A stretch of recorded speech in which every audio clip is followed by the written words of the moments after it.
Hello students, welcome to Contento. I am Siddhant, your guide. जैसे कि previous classes में हमने बात की कि what were the major European powers that came to India. जो यूरोपियन देश थे जिनका डोमिनेंस इंडिया के ऊपर था, whether it was Portuguese, whether it was French, whether it was Britishers, whether it was Dutch. आज हम उसी टॉपिक की कंटिन्यूएशन में नेक्स्ट टॉपिक की बात करते हैं कि why were Britishers so successful and why other powers were not।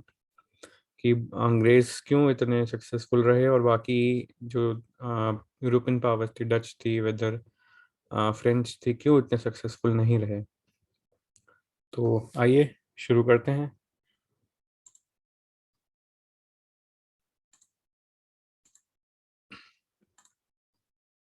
So today the topic for today's class is why Britishers emerged successful।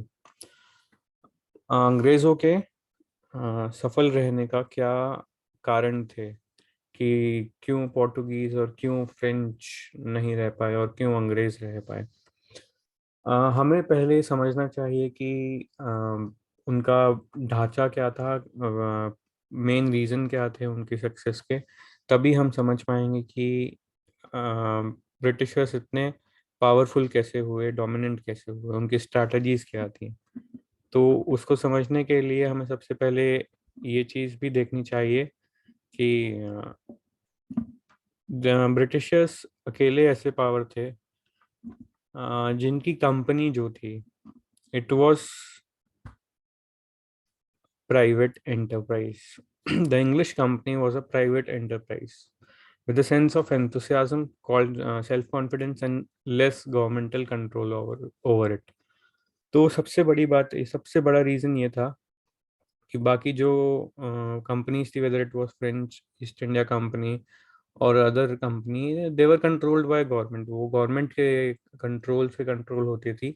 वहीं पे जो ब्रिटिशर्स थे, they were controlled as a private company. तो private company तो कुछ भी कर सकती है। प्राइवेट कंपनी को बस एक गवर्नमेंट रेगुलेशन दे सकता है, बट जो उनके नॉर्म्स होते हैं वो खुद ही फॉलो करते हैं। तो सबसे बड़ा रीजन क्या था? It could take instant decisions when needed without waiting for the approval of the government. जो डिसीजन लेना होता है ऐसे ही ले लेते थे और गवर्नमेंट के अप्रूवल की जरूरत नहीं होती थी। On the other hand, French company was controlled and regulated by the French government and was hemmed in the government policies and delays in decision making। तो सबसे बड़ा ये रीजन था कि फ्रेंच तो गवर्नमेंट की पावर में फंसे रहे थे और उन्हें टाइम लग जाता था डिसीजन लेने में। तो हमें सबसे पहले ये भी समझनी चाहिए कि इंपॉर्टेंट प्लेसेस कौन कौन सी थी, वेदर ब्रिटिशर्स ने कौन कौन सी प्लेसेस कंट्रोल करी। The English had three important places, namely Calcutta, Bombay and Madras as their presidencies, while the French only had Pondicherry। The French subordinated their commercial interest to territorial ambition, which made company short of funds। In spite of their imperialistic motives, the British never neglected their commercial interests। यहाँ पे दो बड़े point हमारे सामने आते हैं कि French का जो मेन रीजन था इंडिया में आने का, दैट वाज ट्रेड। ट्रेड सबका था, बट एक इम्पीरियलिस्टिक उन्हें पावर बनना, वो एक बाद में एम आया। सबसे पहला इनिशियल जो था वो ट्रेड था। तो ब्रिटिशर्स ने अपने कभी भी कमर्शियल इंटरेस्ट को नहीं जाने दिया, कभी भी अपने ट्रेड को नहीं जाने दिया। The trade was main M. वहीं पर फ्रेंच ने क्या किया? French became a French became a power with territorial ambition. Imperialistic power बन गया, उसने ट्रेड को सेकेंडरी कर लिया। तो यहाँ पे एक उसका शॉर्टकमिंग हो गया कि फ्रेंच ब्रिटिशर्स से compete नहीं कर पाया। देन जो ब्रिटिशर्स के लीडर्स थे, the commanders on the British side was superior with the long list of leaders like Sir Eyre Coote, Major Stringer Lawrence, Robert Clive and many others, but there was only a one major leader on French side, it was Dupleix। तो हमें ये चीज समझनी चाहिए कि जो leaders थे Britishers के, They were very superior, they were good in administration, they were good in management. तो उन्हें वो सब चीज़ें आती थी और एक रीज़न यही था कि उन्होंने उस चीज़ को, Britishers became dominant and powerful. फिर हमें दूसरी चीज़ समझनी चाहिए, structure of east India company. The English east India company form through amalgamation of several rival companies at home. अब इस चीज से हम क्या समझते हैं, बहुत सारी जो आपस में राइवल कंपनीज थी, जो आपस में कट्टर विरोधी थी, उनसे बनी हुई थी। And it was controlled by a board of directors, private board of directors, whose members were elected annually, जो हर साल मेंबर्स हमारे इलेक्ट होते थे। The shareholders of the company exercise considerable influence, as the votes company could be bought and sold through the purchase of shares. The trading company of France and Portugal were largely owned by the state, and their nature was in many ways feudalistic. A very important point. The companies of France and Portugal were largely owned by the state, while the British East India Company was a private company. Naval superiority. The Royal Navy was not only the largest, it was the most advanced of its time. British की जो navy थी, it was the most advanced.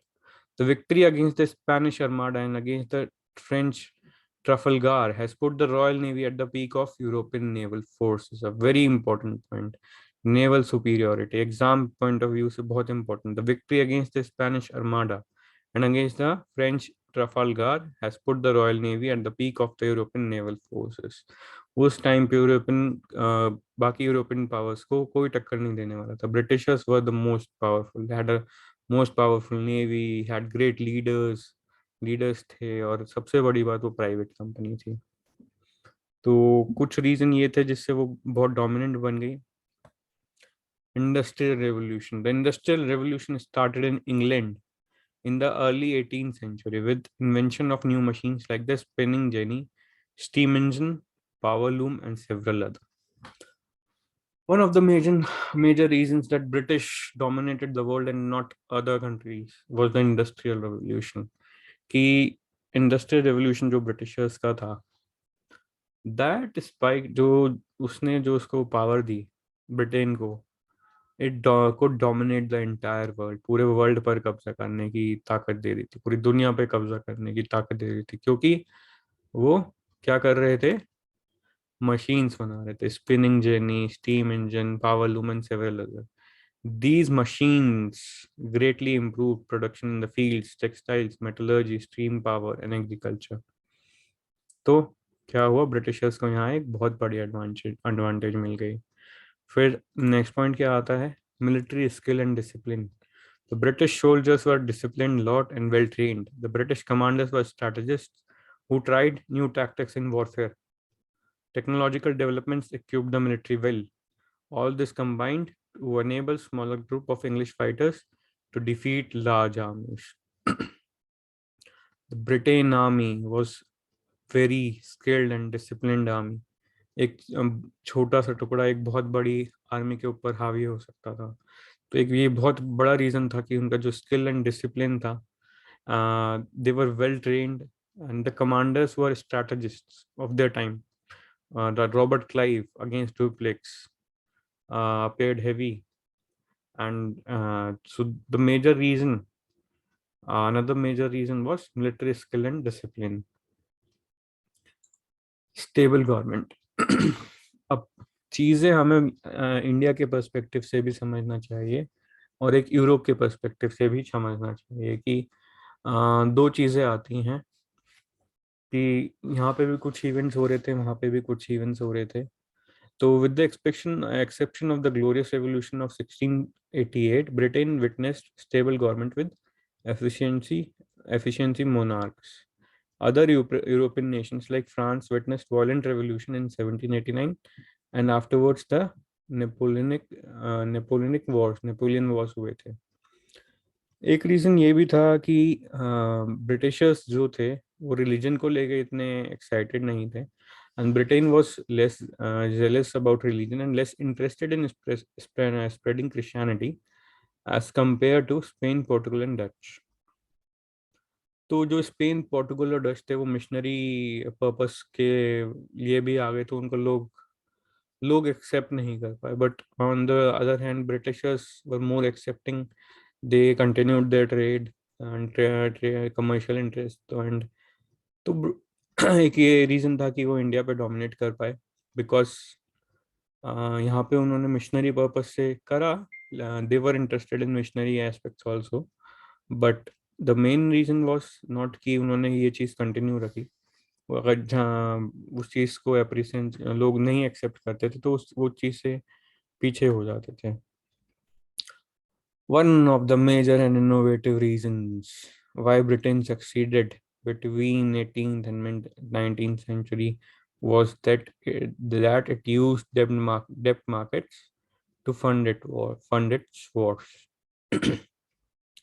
Dept market से क्या होता है? जो bank of England establish हुआ, world's first central bank, it could sell government डेप्ट टू द मनी मार्केट्स. तो क्या कर सकता था जो बैंक की जो पावर होती है, अगर ब्रिटेन के पास फंड्स नहीं होते थे तो what it would do, it would go to a bank, it would borrow this power. ये चीज किसी के पास नहीं थी. The Spanish invasions were sponsored by the government, the Dutch invasions were sponsored by the government, but British were fighting on common debt. So that is one of the more important aspects कि एक innovative aspect भी था कि जितना पैसा नहीं था उनके पास, वो उससे डबल पैसे पे लड़ रहे थे. तो एक विक्ट्री का रीजन ये भी था, because at the end of it everything matters is what is financial gain. कि आप whether you are financially sustainable. If you are not financially sustainable you can not fight a war. तो सबसे बड़ी बात ये भी थी. Then, if we get a question that what were the major reasons for which Britishers emerged successful and not other European powers, a combination of all these factors suffice your answer. So, what are the factors? Let's get a short summary. That first was the important leaders. Structure of East India Company. It was a private-based company. Naval superiority, military skill and discipline, stable government, use of debt markets. 6 major reasons. That was the cause behind why Britishers emerged successful and why other European powers were defeated in India. So, a very important topic from mains perspective or any other exams perspective for enhancing your understanding. Short important points are also important for prelims and other competitive examinations. So please note all the points from my video. Hope my videos are doing justification to you. Do tell, अपने ज़रूर बताना कि आपको क्या video में add करवाना है. How did you like the video, कैसी लगी, and what was the major understanding you got out of it. क्या तुम्हें मिला, क्या नहीं मिला. So do share your views. This is Siddhant signing off. Bye. Take care.